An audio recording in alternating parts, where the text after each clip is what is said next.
আপনি কি এমন একজন ব্যক্তি যিনি প্রতিদিন 5 ওয়াক্ত নামাজ পড়তে চান, কিন্তু পরিপূর্ণ নামাজ কিভাবে আদায় করতে হয় সেই সম্পর্কে আপনার ধারণা নেই, আর তাই ঠিকমতো নামাজ পড়তে জানেন না বলেই শুরু করতে পারছেন না? অনেক মুসলিম ভাই বোনের এই একই অবস্থা।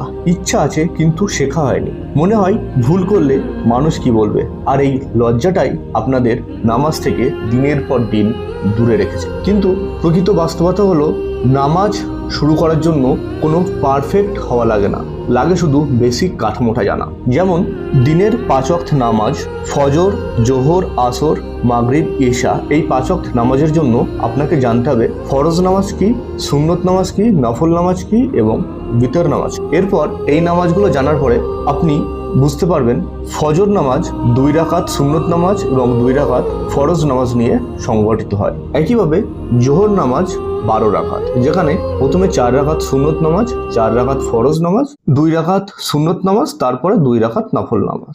আসর নামাজেও 4 রাকাত সুন্নত নামাজ আর 4 রাকাত ফরজ নামাজ। মাগরিবের নামাজে 3 রাকাত ফরজ নামাজ, 2 রাকাত সুন্নত নামাজ, 2 রাকাত নফল নামাজ। এবং ঈশার নামাজে 4 রাকাত সুন্নত নামাজ, 4 রাকাত ফরজ নামাজ, 2 রাকাত সুন্নত নামাজ, 3 রাকাত বিতর নামাজ এবং 2 রাকাত নফল নামাজ। এই কাঠামো জানলেই আপনি আত্মবিশ্বাস নিয়ে নামাজে দাঁড়াতে পারবেন ইনশাল্লাহ।